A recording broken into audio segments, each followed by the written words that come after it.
করব। হ্যাঁ, এখন এই স্কাইটা চেঞ্জ করার জন্য আমরা দুই ভাবে করতে পারি। ওকে, দুই ভাবে করতে পারি।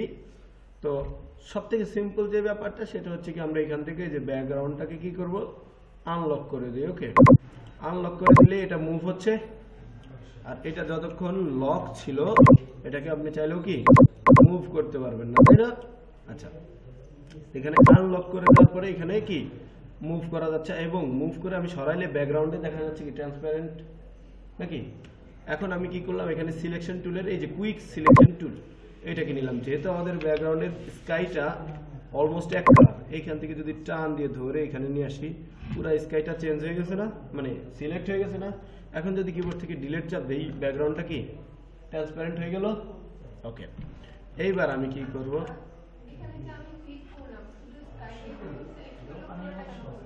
ওই যে এক কালার প্রায় অলমোস্ট এক কালার ছিল না, সেই জন্য আমি যদি আবার এখান থেকে সিলেক্ট করে এই যে এতটুকুকে টান দিই, দেখেন তো কতটুকু সিলেক্ট হয়েছে।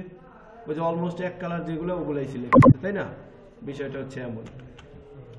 আচ্ছা, এখন আমি যেটা করবো, এখানে একটা ছবি ছিল, এটা নিব, এই স্কাইটা নিব নাকি, এটাকে টান দিয়ে আমরা এই ছবির মধ্যে নিয়ে যাই, ছেড়ে দিই। এখানে আসছে এই ছবিটা, এখন কি এখানে দুইটা লেয়ার না, দুইটা লেয়ার। এখন এটাকে যদি টান দিয়ে এটা নিচে নিয়ে আসি, এখন কি পেছনে কি ওইটা চলে আসছে, আসছে না?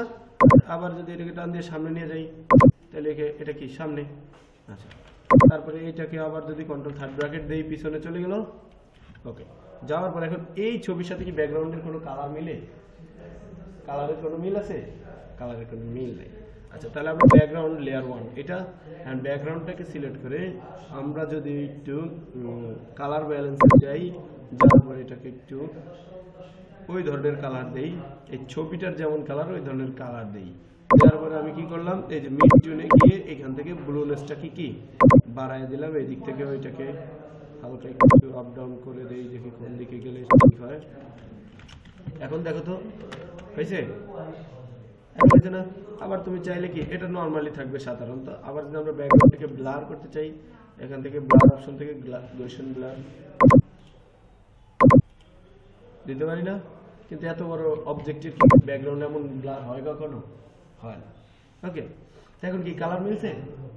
ওকে, এখন এখানে দুইটা লেয়ার না, এখন যদি কিবোর্ড থেকে control shift plus E press করি, দুইটা এক হয়ে গেছে না? এখন কি দুইটা কি শিফট ই মানে মার্জ করে দিলাম পুরাটাকে, এখন কি এক হয়ে গেল, শেষ, আমার ব্যাকগ্রাউন্ড চেঞ্জ হয়ে গেল না? ওকে, ব্যাস, এবার এটাকে ক্লোজ করে দিলাম। ক্লোজ করার পরে এই ছবিটার শুধু মনে করে আমরা কি কালার অ্যাডজাস্ট করব। কালার অ্যাডজাস্ট কি, এই কালারটাও জোস, এই কালারটাও কি অনেক সুন্দর লাগতেছে, কিন্তু আমরা চাচ্ছি কি ভিন্ন কালার রূপান্তরিত করব। ডিরেক্ট কন্ট্রোল বি তে চাপলে কালার ব্যালেন্স আসবে। আর এই জিনিসগুলো কোথা থেকে আসতেছে, তাই না? এগুলোর অপশন তো অবশ্যই আছে। দেখেন আমরা ফটোশপে যারা কাজ করে, যারা গ্রাফিক্স ডিজাইনার, তারা দেখবেন এইসব মেনু বারে তেমন একটা ঢুকে না, খুব রেয়ার যেটার কিবোর্ড শর্টকাট নাই। আচ্ছা, আমরা যদি ইমেজে যাই, অ্যাডজাস্টমেন্টে যাই, দেখেন এই যেখানে লেভেল আছে, কার্ভ আছে, এক্সপোজ আছে, তারপরে এই যে সব অপশন আছে। আমি বারবার এই যে কালার ব্যালেন্সে যে কন্ট্রোল বি, কন্ট্রোল ইউ তে saturation, control M a curve, control এল তে এই যে লেভেলস, এগুলো দেয়া আছে না এখানে। এখান থেকে আমি যাই ইনভার্স, কন্ট্রোল আই, তাই না? ইনভার্ট করলে তারপরে এখানে আরো আছে এই যে অটো টিউন, কন্ট্রোল শিফট এল। এই যে আমরা যদি এটার মধ্যে কন্ট্রোল শিফট এল প্রেস করি, দেখেন তো অটো কালার অ্যাডজাস্ট হয়ে গেছে না? কন্ট্রোল শিফট এল, এটার অটো কালার অ্যাডজাস্ট হয়ে গেছে অটোমেটিকলি। তার কম্পিউটার তার নিজের মতো করে একটা কি কালার অ্যাডজাস্ট করে দিছে। আমার যদি এটা পছন্দ হয় আমি রাখলাম, পছন্দ না হলে শেষ, আমি আমার মতো করে করবো। তাহলে ইমেজে যে অ্যাডজাস্টমেন্টে যে এখানে অনেক অপশন আছে, যেগুলো একটা গেলাম, হ্যাঁ, এডিট করার জন্য। দেখো তো এটা যেমন ছিল, আমি এখান থেকে কালারটাকে একটু আপ ডাউন করে দিতেছি, এটার কালারটাকে বাড়িয়ে দিলাম, স্যাচুরেশন এর দিকের থেকে বাড়াইতে পারি। তো স্যাচুরেশনটাকে আবার কি করব, এইভাবে কালারগুলো দিলে এই নিচের বালির কালারগুলো হওয়ার উচিত না, তাই না? বালুটা নর্মাল থাকবে, যে এমন থাকবে, কিন্তু এই কালারগুলো আকাশে থাকবে আমরা যদি চাই। তাহলে আমি কি করব, এটাকে 0 করে দিই, 0 করার পরে ওকে দিলাম। এখন উপরের কালার ঠিক আছে। এখন আমি সিলেক্ট করব, সিলেকশন টুল, এই যে স্কাই সিলেক্ট করলাম, এবং শিফট ধরে এই যে নৌকাটাকেও সিলেক্ট করলাম, সরি, এবার অল্টার ধরে এই বালিগুলো মাইনাস করে দিলাম, আবার শিফট ধরে এই অংশগুলো সিলেক্ট করলাম। ওকে, তারপরে অল্টার ধরে এই যে এগুলো বাদ দিয়ে দিলাম, অল্টার ধরে সমুদ্রের অংশ বাদ দিয়ে দিলাম, এই নৌকাটাকে শুধু রাখলাম। ওকে, অল্টার ধরে এই তাল গাছ বাদ,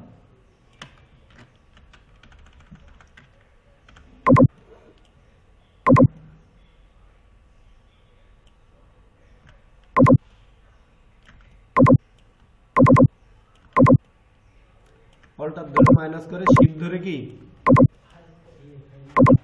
প্লাস করে। ওকে, অল্টার ধরে কি মাইনাস, আর শিপ ধরে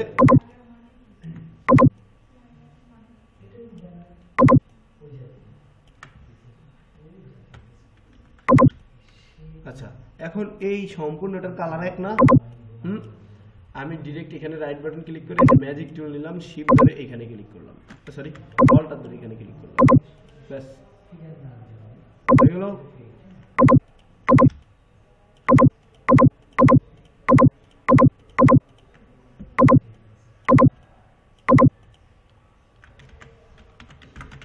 ওকে, এখন আমার সিলেক্ট আছে কোন অংশ? স্কাই আর বোর্ড নাকি? এই অংশটাকে সিলেক্ট আছে, কিভাবে বুঝবো? আমরা যদি ডিলিট করে দিই দেখেন ওইটুকু ডিলিট হয়, তাই না? আচ্ছা, কন্ট্রোল জেড। এবার এটাকে ফেদার বাড়ায় দিই, ফেদার একটু বাড়ায় দেওয়া উচিত। রাইট ক্লিক, এই যে ফেদার, এই যে ফেদার। এটার কিবোর্ড শর্টকাট হচ্ছে control shift F6, keyboard shortcut shift ধরে F6। ওকে, ফেদার থেকে আমরা দিলাম হচ্ছে 5, অনলি 5। ওকে, এইবার যদি আমি চলে যাই ইমেজ অ্যাডজাস্টমেন্ট, এই যে এখানে, তারপরে স্যাচুরেশনটাকে যদি বাড়াই দেই, কালার বাড়ে কিসের? বুঝে গেছে? হালকা একটু এটাকে বাড়াই দিলাম, আমরা একটু কন্ট্রাস্ট বাড়াই দেই,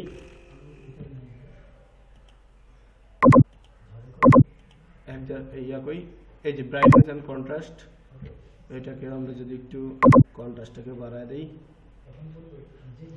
ওকে বাড়াই দিলাম।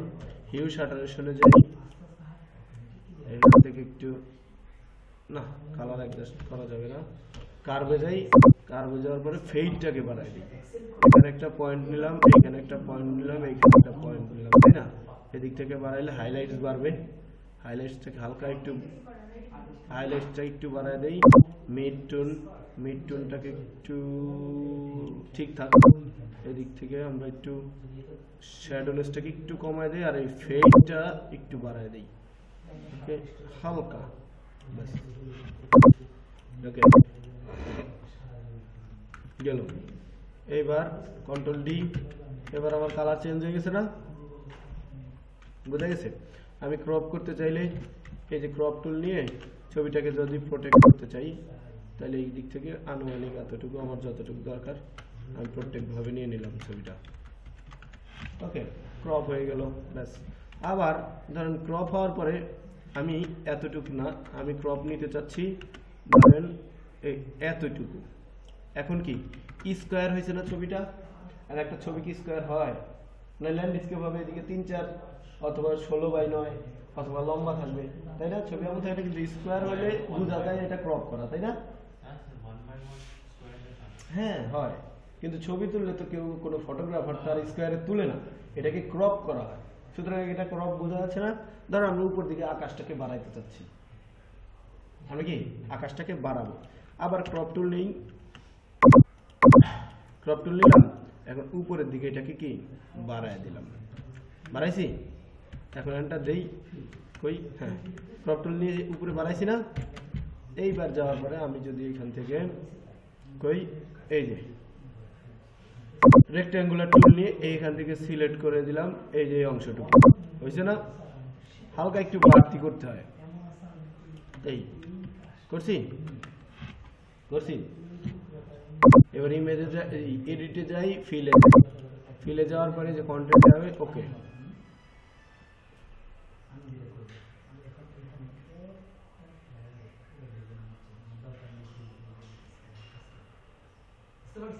কন্ট্রোল ডি, ওকে উপরের অংশ কি বাড়ছে না? কিন্তু বোঝা যায়, তাই না? এই অংশগুলো দেখলে বোঝা যায় না? আচ্ছা, যদি এমন হয় যে বোঝা যায় তাহলে সেই ক্ষেত্রে তুমি এই যে পাঁচ টুল নাও, নেওয়ার পরে এই সব অংশকে জায়গা জায়গা থেকে সিলেক্ট করো, সিলেক্ট করে ফেদারকে বাড়ায় দাও, বাড়ানোর পরে এটাকে তুমি টান দিয়ে অন্য পজিশনে ছাড়ো, এর অংশটা চেঞ্জ হয়ে যাবে। ওকে, ঠিক আছে।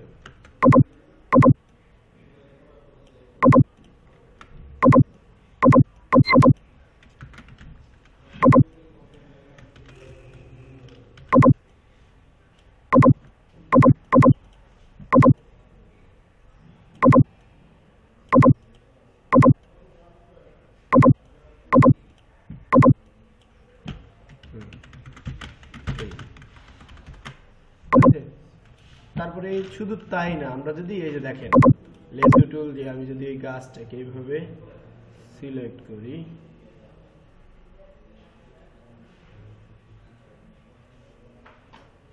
সিলেক্ট করছি, এখন যদি আমি এখানে এডিটে যাই, ফিলে যাই, এখানে কন্টেন্ট দিয়ে ওকে দিলে কি হবে বলেন তো?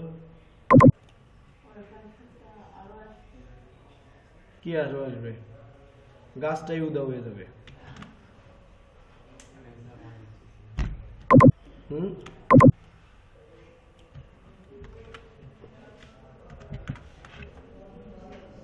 বুঝে গেছেন? এখন ওইখানে যে একটা গাছ ছিল বোঝা যায়, সুতরাং এভাবে আমরা কি ফিলের কাজটা বুঝতে পারছি না? আচ্ছা,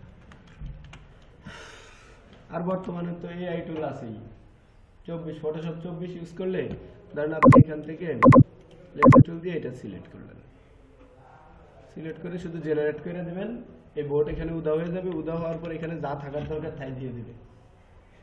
হ্যাঁ, অটো। ওকে, গেল তাহলে বুঝতে পারছি? তাহলে এই ছবিটা আমরা ওপেন করছিলাম কেমন?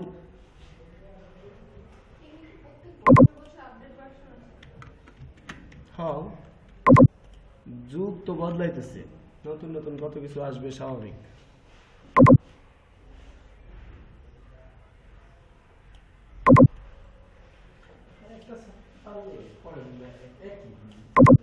হ্যাঁ, একটা পারলে পরের গুলো ঘুরে ফিরে একই দেখা যায়, একটু আপডেট দুই একটা অপশন নতুন আসছে, ওটা এমনিতেই পারা যায়, তাই না? এই হচ্ছে ব্যাপার। তাহলে কালার অ্যাডজাস্টের ব্যাপারগুলো বুঝতে পারলাম নাকি? কালার অ্যাডজাস্টের ব্যাপারগুলো বুঝতে পারছি। এই ছবির ভিতরে ডাবল এক্সপোজ আছে,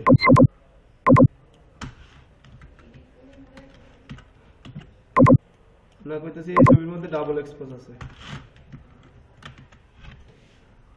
এই অপশনগুলো, এই পাতাগুলো আলাদা, এই লেখাটা আলাদা, নিচে লেখাটা আলাদা। যে কার গত ক্লাসে দেখাইছিলাম না কারের ব্যাপারগুলো, ওরকম আর কি।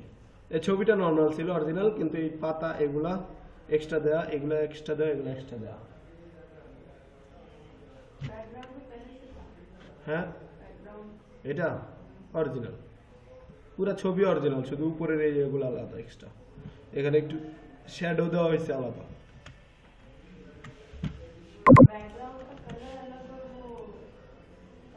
আরে স্ন্যাপচ্যাটের ছবি,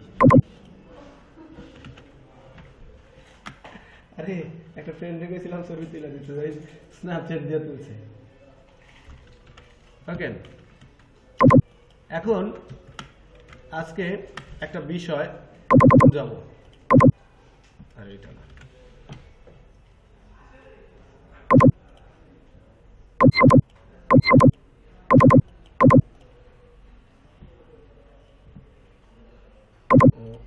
এই দুইটা ছবি নেই।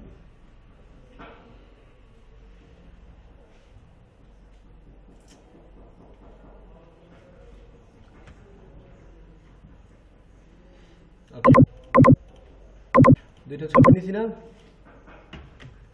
এখন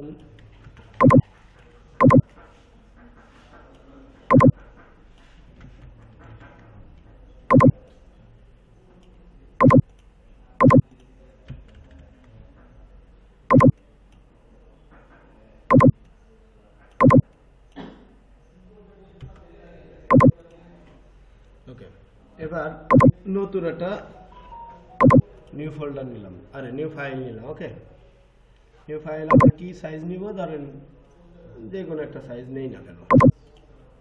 ওকে, ডিসকে আমরা প্রোটেক্ট নেই। ওকে, আপাতত লেয়ারটাকে বন্ধ রাখি।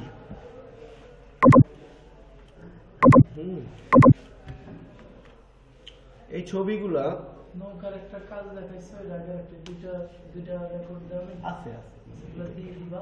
এই যে রেকর্ড এখনো আর চলতেছে, বললাম কিন্তু এই যে এখনো রেকর্ড চলতেছে। এই মেয়েটার এখন টাইটানিক বলবো 100 ভাগের 10 ভাগ পারবে, কিন্তু বাসায় তো আরেকবার করবে যে স্যার এত কষ্ট করছে আরেকটা দিয়ে ব্যাপারটা এরকম আপনার দিয়ে দিই তাহলে পারবে সহজ হবে। ছোট ছোট করে মানে একটা পার্টে নৌকাটা হচ্ছে এটা 3 মিনিট 2 মিনিট করে স্টপ করে দিবে, এতে ভালো হবে। থাম্বনেল দেখলেই বুঝতে পারবে, টাইটেল দিয়ে দিবা যেটা এইটুকু আউট করছে, যখন যেটা দেখাচ্ছে এটা এরকম ভাবে দিয়ে দিবে ছোট ছোট ভিডিও।